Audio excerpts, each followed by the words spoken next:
What's up, Stat Family? Told you we was coming back with another.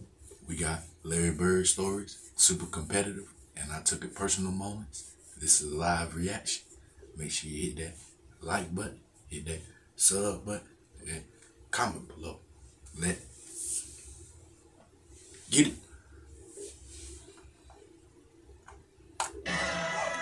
You know.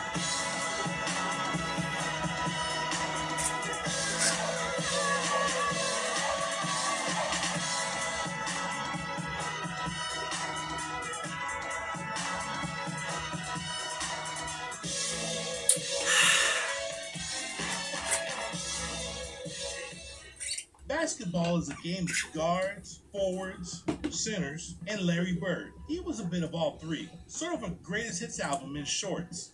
Unbelievable basketball player. It's like a nightmare when you're playing against him because he does so many things on the court. What goes through your mind trying to shut down Larry when he's hot, or shut him down anytime? Usually is hot. Help, help, help. That's my favorite word when he gets the ball. Help. But when Bird was at the free throw line to close the game, rookie Reggie Miller tried to get into Bird's head. He yelled, "Hey, hey," when he shoots. Bird glared at him and said, "Rook, I'm the best fucking shooter in the league." In the league, understand? And you're up here trying to tell me something? He wore goggles at the game just like Kareem. What a legend. What does he tell you? Is he cocky? Sure. When it comes to basketball, the beautiful thing about Bird is that most of the best stories about him are trash talk stories. These stories are proving that Larry Bird's not only the best trash talker, he was the most savage player that ever played in the NBA.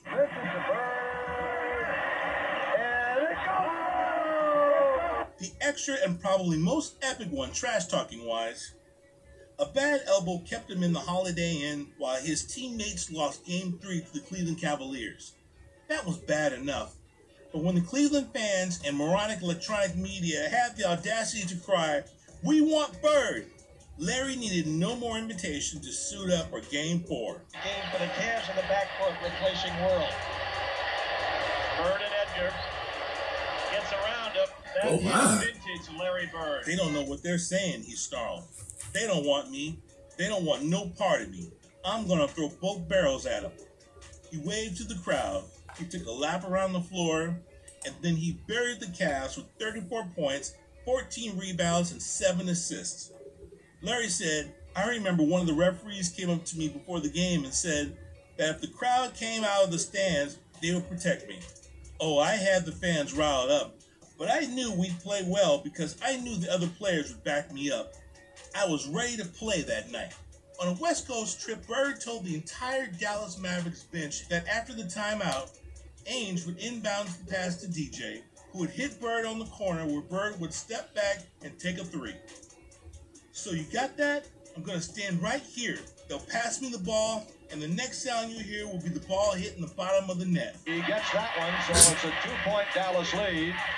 And the Celtics bring it up court to Larry Bird. From three. It is! Larry Bird! A 3-point shot with 4 seconds to go. There's my team. And the Celtics lead by He told me what he was going to do. Mercy! Incredible. Let's take a look at that one Oh, wow, what a shot by Bird. The Celtics with 14 seconds to go are down by 3. Now with 4 seconds to go, they lead by 1. And here it is. He knew he probably wouldn't have time to get it in there. Well, 4 seconds he would have, but he had such confidence in that shot. Not quite from that range, but he just did what was expedient. The Bird man likes that one. And that's exactly what happened. Bird winked at the Mavericks before heading back down to the other end of the court. Injury racked, he was already deep into the autumn of his career. He had hit Indiana with a triple-double in Game 1 before checking into New England Baptist Hospital to go into traction for his aching back. And now, with 4 minutes 23 seconds remaining in the second quarter of a deciding game, he had stumbled going after a loose ball and had smacked his head against the hallowed parquet. Of his right cheekbone. They're taking x-rays now after the game. We don't know for sure. The second half began without Bird. He's coming back in the second half, and they'll go crazy, Indiana coach Bob Hill warned his team. Right, he was. Bird jogged through the runway. They indeed went crazy, and Bird took over the game. What a swing in Game 5. came back out and shut shit throwing down. in jumpers and post-ups while starting 3 fast breaks with rebounds and outlets. He finished with 30 points while shooting 12 for 14 on twos, and for sheer drama, it was and is untoppable. Turn around. Larry said, "When I hit the floor, I thought I broke my jaw because I couldn't move my mouth. I was in a lot of pain, but I could hear the crowd out there, and I thought, I can't leave those guys out there all by themselves." That's a real legend right After there. Craig Hodges won the NBA All-Star Game 3-point contest in Bird's absence, Hodges was asked if the victory was tainted because Bird hadn't participated. "He knows where he can find me," was Hodges' retort. Told of Hodges' challenge, Bird replied, "Yeah, at the end of the Bulls bench." Been here before. Me, I haven't scored a point. Yeah, but you kind of brought the guys here that scored the points. Well, So you're overpaid. Games 3 and 4 of the playoff series with Milwaukee showcased the entire Bird package in one 24-hour spurt. Defense needs a double or he's going to go one-on-one. Oh, my goodness. How did he do that? Bird. On Saturday, he had 7 assists in the first quarter en route to a 19-16-13 triple-double that included a phenomenal dive into a pile and a sitting-on-the-floor feed to Kevin McHale for a dunk. It gave me at least 5 baskets where I didn't have to do a thing, Marvin McHale. All I had to do was stand there. On Sunday, he blew the Bucks away with 4 straight fourth-quarter three-pointers to seal the series sweep. "I hope," said Milwaukee's coach Don Nelson, "the other Celtics don't realize what a privilege it is to play with Larry Bird." KC said if we swept, we'd have 3 days off, and that's all I needed to hear. When the game was over, I drove straight to French Lick, and I was fishing all day Monday. When the Indiana Pacers put rookie George McCloud on Bird in the closing minutes of a game, Bird yelled over to the Pacers bench, "Hey, I know you guys are desperate, but can't you find someone who at least has a prayer?"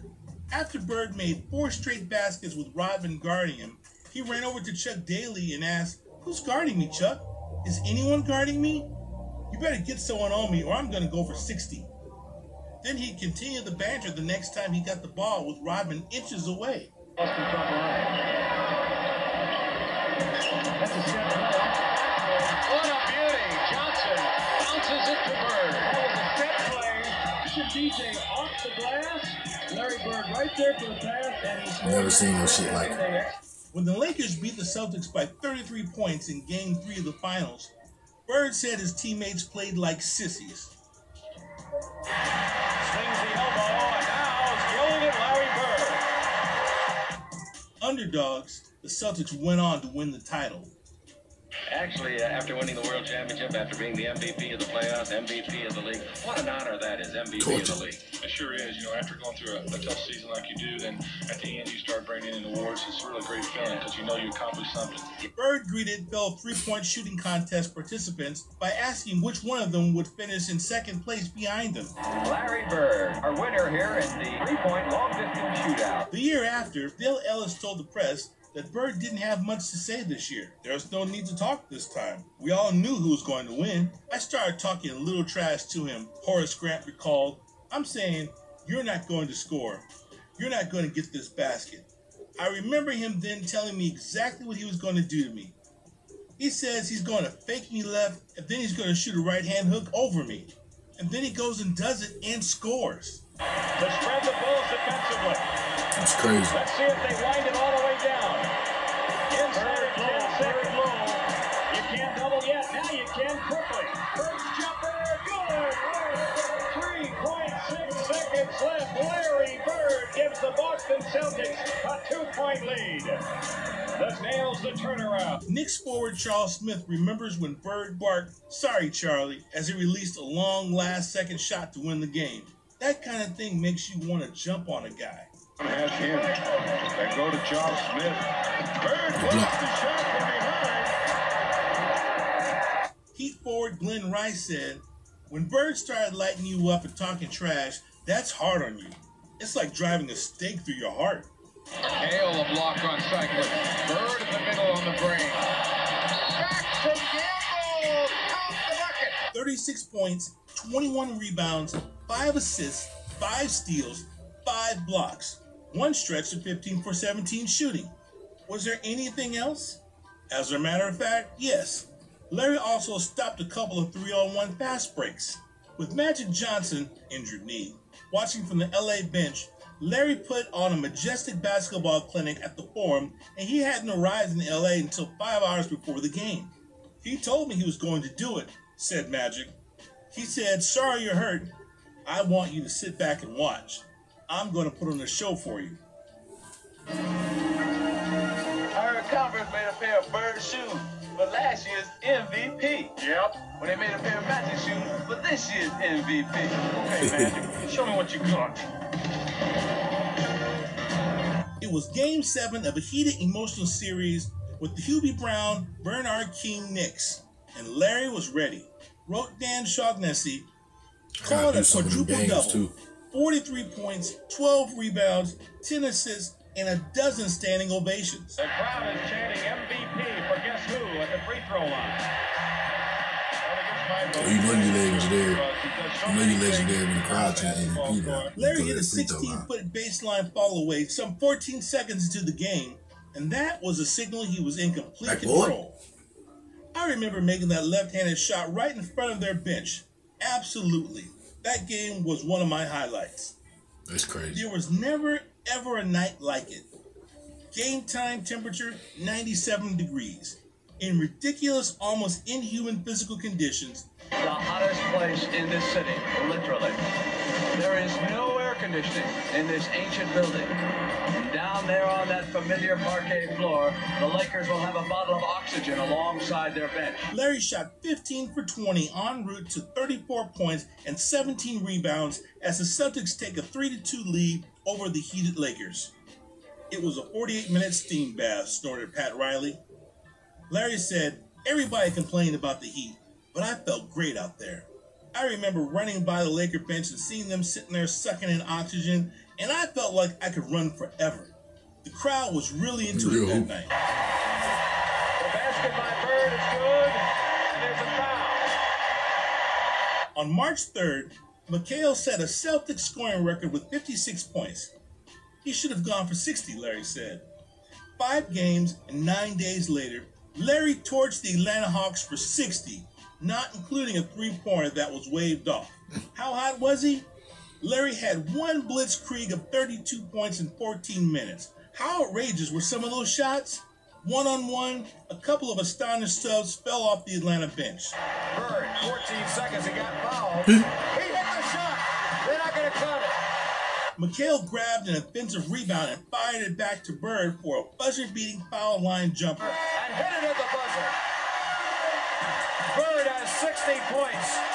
Larry Bird scored 60 points. Look at the Boston. When I'm shooting like that, Larry shrugged, no one can stop me.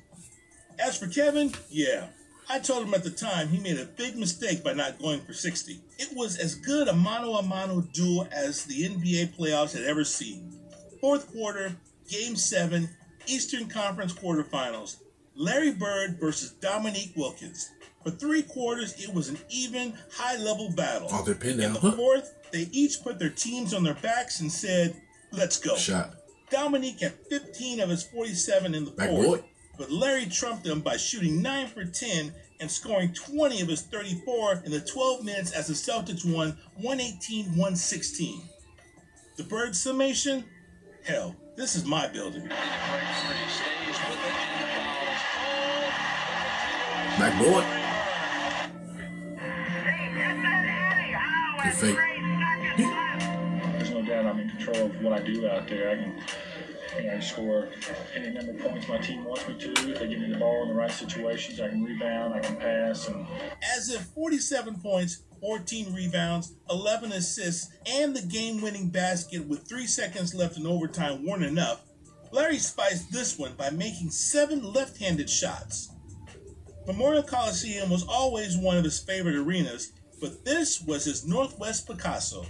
So what was the deal with all the softball baskets? "I'm saving my right hand for the Lakers," he said. Dude changed the southpaw. I told him I was working on the left-hand shot all summer to go at Michael Cooper, and I was just trying it out. Larry had 30 points, 12 rebounds, 10 assists, and 9 steals in 3 quarters. Would he like to go back in to get that 10th steal and achieve a quadruple double? Nope, he said. I already did enough damage. Why go for it when we're up by 30? Larry abused the Utah Jazz for 12 points, 9 rebounds, 5 assists, and 4 steals in the first period alone as the Celtics jumped to a 34-10 lead. I remember saying it was no big deal about the quadruple double. I said I could get one anytime I wanted to. The New Jersey Nets arrived early at Boston Garden 3 hours before the final game of the season as the coach Stan Albeck finishes a speech on Bird's pregame work ethic. The court, however, was empty. A Garden usher told the Nets that Bird had already finished shooting. He pointed into the half light to the high bleachers across the arena. The Bird was running steps. In practice one day towards the end of the season, Coach Casey Jones laughingly offered to let the team go home if one of them could hit a half court and sank the shot. Bird grabbed the ball, ran to half court, and sank the shot. Everybody went home. When Time magazine did a story on Bird, there was no photo, but a painting on the cover because Bird would not take time from practice to pose. Larry, this is Time magazine. Bird said, Bob, this is practice. The Celtics had been pushed around by the Rockets in Game 5, and they asked Larry what to expect in Game 6. I think everything's going to be just fine, he declared. Game 6 started, and Larry Bird plugged himself into every aspect of the game. He shot, he rebounded, he passed, most of all, he harassed. He was never more of a total defensive pest than on this particular afternoon. The final totals of 29 points, 11 rebounds, and 12 assists do not begin to reflect the scope of his utter ubiquitousness in this game. He even won a jump ball from Hakeem Olajuwon. A few inches, to say the least.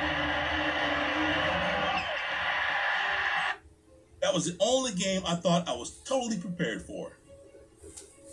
His physique is tall, 6'9", but not spectacular. No ripping biceps. Some people joke with his nose and mop up blonde hair. That's how my player He arrives build at is. the opponent team's town, hangs out in their neighborhood bar, drinks a beer. Later, he kills them on the court and goes back to Boston with the team bus. Longtime NBA radio announcer Ted Davis once told the best trash talker he had seen was Larry Bird. Most of the pro players, man, the fancy hotels, the network's cameras, the paychecks with the obscene number of zeros, they enjoy it. But Bird kept dribbling and shooting. An hour before practice, 3 hours before games. I don't think being paid was never a big part in why Bird played basketball at all. And he talked all the trash to his opponents while he was killing every one of them. Even he once admitted that he was bored with simple dribble and shoot. I'm like a gymnast. I'm into degree of difficulty, which explains his love affair with the game of basketball. Legendary. How good was he? Could he dominate today's NBA? Just ask Magic Johnson or Michael Jordan. These are the greatest Larry Bird games ever with epic trash talk stories. Written by Lex Nihil Novi. Be sure to check out his blog. I'll leave the link in the description. You know, I would like to play it a little bit longer, maybe a year or two more, but there's just no way possible I was going to be able to do that. So today I'm retiring, and this is not a sad day. I gave my heart, my body, my soul to the Celtics. You definitely did. Hopefully we can continue to have a good relationship. You definitely did. The 13-year lasting Larry Bird era began on a 1979 October 9th against the Houston Rockets. For 897 regular season games and more than 164 in playoffs, Larry Legend kept doing his job through back and heel problems, through 4 head coaching challenges, and a gazillion questions about his health. His NBA finale was not one of the favorites. May 1992, Richfield, Ohio, Game 7 of the East semifinals.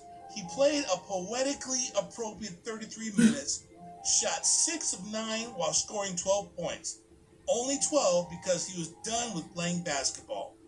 He was beaten and battered. It was the end of an era at Boston. He retired after the game in Cleveland. Of all his moves, this one had to be the hardest to make. That was legendary right there. There was no going back. He played his entire career with a misshapen finger, and he never again babied himself. That's crazy. As injuries mounted, culminating in the back ailment that eventually brought him down for good, one thing perfectly obvious, and that was Larry Bird believed in earning his pay. Like Red Auerbach said, nobody in my 42 years in Boston ever played hurt the way he did. He would have his face pounded by an elbow, or injured, he'd hurt his knees, he'd have his nose broken, or have his face damaged and being forced to wear goggles. No complaining. He'd lose a season to double heel surgery, and he'd struggle with a chronic bad back. But for 13 years, he refused to give in, and he'd continue to amaze everyone with his phenomenal ability to miss long periods of time and come back as if he just stepped away for a drink of water. That's why he was Larry Bird. During his first 7 years, he missed 13 games. Even the fractured cheekbone in 1982 kept him out only for 5. Those first 7 seasons encompassed the meat of his career. He won 3 Most Valuable Player prizes, a Rookie of the Year award, All-Star Game MVP, and Playoff MVP. He played in 7 All-Star games, and he was named to the first team All-NBA in all 7 years. Most important, he played on 3 championship teams. Bird made the spectacular become totally routine. He would register triple-doubles, drill three-pointers in traffic, make passes through openings that didn't exist, and dominate ball games because he possessed both skill and bravado. The teammates just stood and watched. A healthy Bird always had that confidence. The best example must be the 1986 finals when the team returned home for Game 6 against the Rockets after having been physically abused in Houston. I'm going to have a good time. I know that rebounding's a problem, so I'm going to rebound. I don't have to score a bunch of points because everybody's got to get involved. I think everything's going to be just fine. It was. Turn around. Bird's 29 points, 11 rebounds, and 12 assists took over the game and eventually the finals. Fast forward to 1992. He weighed that risk of permanent injury against the potential gain of playing another year and came to a sensible decision. That is, retiring. That doesn't mean the decision was easy for an intensely competitive athlete like Bird. I just couldn't continue doing that to my body. I'm not going to be 100% ever again. Larry Legend's health problems began shortly before he arrived in Boston. He broke his index finger on his shooting hand in Indiana in 1979. Then, 3 years later, took an elbow to the face that fractured his cheekbone and required cosmetic surgery.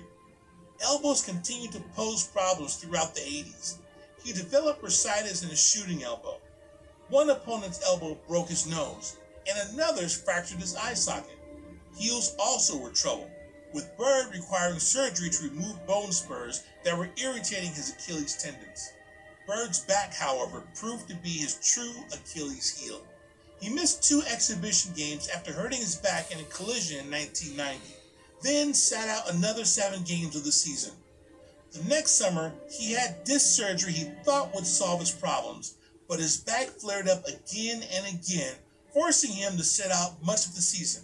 Running up and down the court could create this disc stress, and disc injuries aren't common in the NBA for the simple reason that typically doesn't occur until people reach their 30s.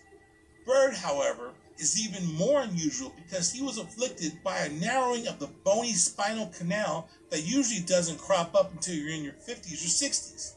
It's not just one episode of pain that led Bird to call it quits. He had been getting that for 3 years. He had to dig deep to an inner strength to keep on playing in continuing pain. To get ready for the 1992 playoffs and Barcelona Summer Olympics, he followed an intensive regime of physical therapy agreed upon by his personal and team trainer. It involved everything from massages to increased flexibility of back tissues to exercises in which Bird lies on his side and lifts both legs to strengthen back muscles and restore motion.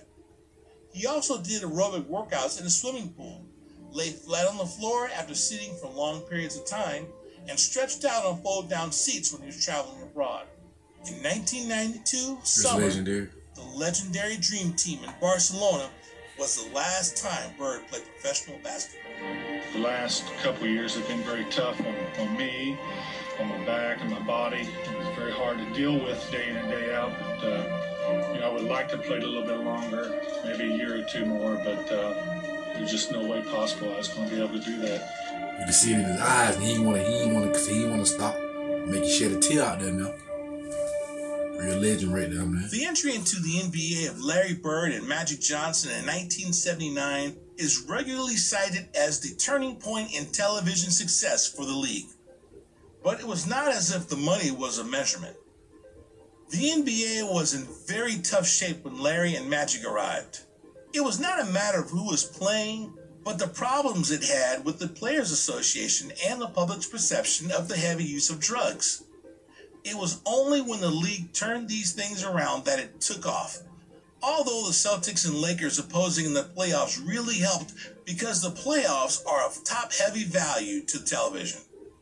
The league had received $22 million from CBS when Bird and Magic arrived on the scene. Legendary. And 6 years later, by which time Bird and Magic were superstars, it was receiving the same amount. Given the inflation, the NBA was drifting backward, despite its two huge stars. The following season, the breakthrough occurred. CBS paid the NBA $44 million for each of the next 3 years, after which NBC won the rights for 4 years at $150 million annually. The league had a similar story with cable, which began coverage in 1982.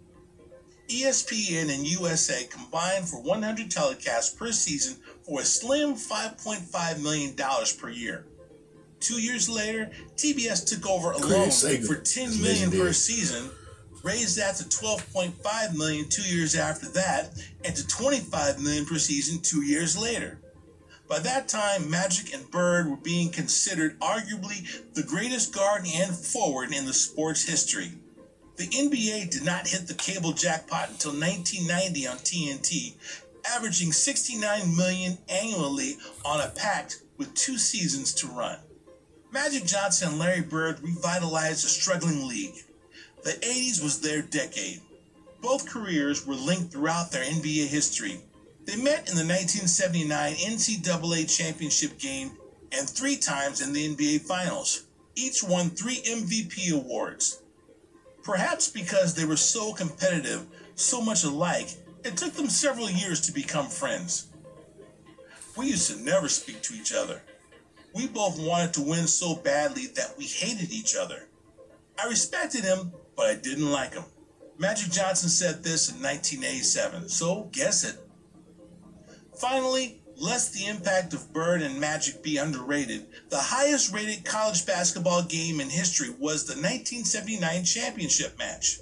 It was on NBC and pitted Michigan State Magic against Larry. Given the network erosion from cable, its ranking is likely to stand forever. The chapters of Bird versus Magic climax a legendary rivalry. They brought the NBA charisma, and television success trailed that of Larry Joe Bird and Earvin Magic Johnson. Real legend, man. Real legend, Larry the Legend. You salute now. Y'all better be glad Bird only played 13 seasons now. Dude played 13 seasons. He played like he had a 20-year career. Imagine if he'd have played 5 more seasons after that 13. Real legend. His name began mentioned more if you'd have played more after them 13 seasons. Either way, still in my top 4, Larry the Legend. We salute now. And that's crazy though, how you went to Indiana. You went to Indiana first, and then you went to Indiana State and led them boys to the final game. They ain't never sniffed that. Come on now. That's real legendary right there. And he out there playing injured. Come on. Y'all seen it? They were legendary. Bird. Salute Bird family. I thank y'all Stat family for watching the full video. We're going to be back with another video after this video. Make sure y'all stay prayed up. Y'all be safe. Y'all be good. You know